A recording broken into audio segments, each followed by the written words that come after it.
আসসালাম ব্যারিস্টার হাসান। ওয়ালাইকুম আসসালাম। হোম অফিস এখন যারা অবৈধ ওয়ার্কার যারা আছে তাদের বিরুদ্ধে বেশ কঠোর হয়েছে এবং তাদেরকে যথেষ্ট পরিমাণে ক্র্যাকডাউন বৃদ্ধি করেছে, তাদেরকে ডিপোর্টেশন করা শুরু করেছে, যা বিগত বছর থেকে এই বছরে রেকর্ড সংখ্যক বৃদ্ধি পেয়েছে। এই ব্যাপারে আপনার কাছে কি তথ্য আছে? এই ব্যাপারে যে তথ্যটি আছে সেটা হচ্ছে লার্জেস্ট ক্র্যাকডাউন হয়েছে সেটা ইল্লিগাল ওয়ার্কারদের উপরে, এবং এটা এ যাবৎকালের একটি রেকর্ড সৃষ্টি হতে যাচ্ছে। তো নাম্বার অফ যে ইলিগাল ওয়ার্কার যারা আছে তারা অ্যারেস্ট হয়েছে, এবং এটা স্কাই রকেট হয়েছে বাই 63%। যেহেতু ইমিগ্রেশন এনফোর্সমেন্ট ইউনিট তারা এটা ক্যারি আউট করেছে highest level of rates in British history. তারা এত বেশি রেট দিয়েছে যেটা মূলত ব্রিটিশ হিস্টোরি হিসাবে এটা পরিগণিত হচ্ছে। তো এই অ্যারেস্ট ফর ইলিগাল ওয়ার্কিং এটা অনেক অনেক বেড়ে গেছে, এবং যেটা হায়েস্ট লেভেল পর্যন্ত হয়ে গেছে, এবং এটা একটা রেকর্ড হতে যাচ্ছে। এবং এটার কারণ হচ্ছে যে ইনফোর্সমেন্ট অ্যাকশন এটা কিন্তু আপলিফ্ট করা হয়েছে, দ্যাট মিনস অনেক বাড়িয়ে দেওয়া আছে। তো আন্ডার অপারেশন স্টার্লিং এই গভর্নমেন্ট ইনভেস্ট করেছে প্রায় £5 মিলিয়ন ইন্টু ইমিগ্রেশন এনফোর্সমেন্ট, এবং তাদের যে টার্গেট সেটা হচ্ছে যে অ্যারেস্ট করা, ডিটেন করা, ডিপোর্ট করা এবং return illegal workers in takeaways, fast food drivers, beauty salons and car washes. আর নিউ ফিগার সেটা শো করছে যে মোর দ্যান 8,000 ইল্লিগাল মাইগ্রেন্টস তারা অ্যারেস্টেড হয়েছে, এবং 11,000 রেড হয়েছে, এবং রেডের পরে এই 8,000 ইল্লিগাল মাইগ্রেন্ট তারা অ্যারেস্টেড হয়েছে।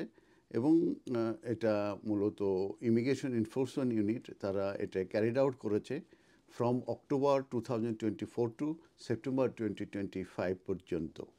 তো এটাকে লার্জেস্ট এনফোর্সমেন্ট ক্র্যাকডাউন বলা হয়েছে অন ইল্লিগাল ওয়ার্কিং, এবং এটা একটা রেকর্ড আমি বারবার বলতে চাচ্ছি। এবং ডেটা যেটা রিভিল করছে যে significant increase on year of 63%, এবং 51% ফর অ্যারেস্ট অ্যান্ড ভিজিট।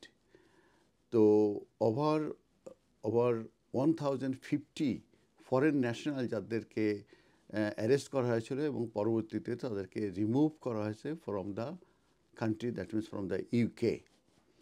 এবং যে গভর্নমেন্ট তারা এক্সপেক্টিং করছে যে রাইট টু ওয়ার্ক চেক এটা আরও টাফ করবে, নতুন আইন করবে তারা, এবং তারা ইনশিওর করতে চাচ্ছে যে এমপ্লয়াররা যাতে করে এটা কমপ্লায়েন্স করে, এবং তারা যদি না করে সেক্ষেত্রে যে ইল্লিগাল মাইগ্রেন্টস আছে যারা কাজ খুঁজছে, ইনক্লুডিং গিগ ইকোনমি এমপ্লয়ার্স, তাদের জন্য কিন্তু পরিণতি খুবই খারাপ হতে পারে। তো যেসব এমপ্লয়াররা ফেল করবে কন্ডাক্ট করতে তাদের যে এমপ্লয়ার চেকিং সার্ভিস আছে সেগুলো, সেক্ষেত্রে কিন্তু তারা 5 বছরের জন্য জেল হতে পারে তাদের, এবং তারা ফেস করতে পারে fine of £60,000 per illegal worker, এবং তাদের বিজনেস কিন্তু ক্লোজড হয়ে যেতে পারে।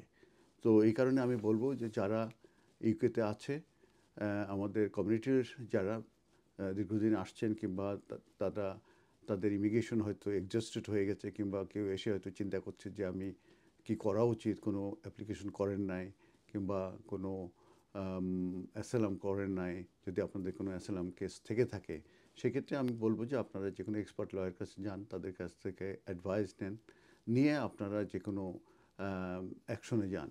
এবং যদি কোনো অ্যাপ্লিকেশন পেন্ডিং থাকে, সেটা হিউম্যান রাইটসে হোক, সেটা অ্যাসাইলাম হোক, সেক্ষেত্রে কিন্তু আপনাদেরকে রিমুভ করা হবে না ডিউরিং পেন্ডিং অফ দ্য আপনার অ্যাপ্লিকেশন। কিন্তু যদি আপনি অ্যারেস্টেড হন এবং ডিটেন হন, এবং দেখা যায় যে আপনার যে ক্লেম আছে কোনো ক্লেম নাই, কোনো অ্যাসাইলাম পেন্ডিং নাই, সেক্ষেত্রে কিন্তু স্ট্রেটওয়ে তারা আপনাকে রিমুভ করতে পারবে। ধন্যবাদ।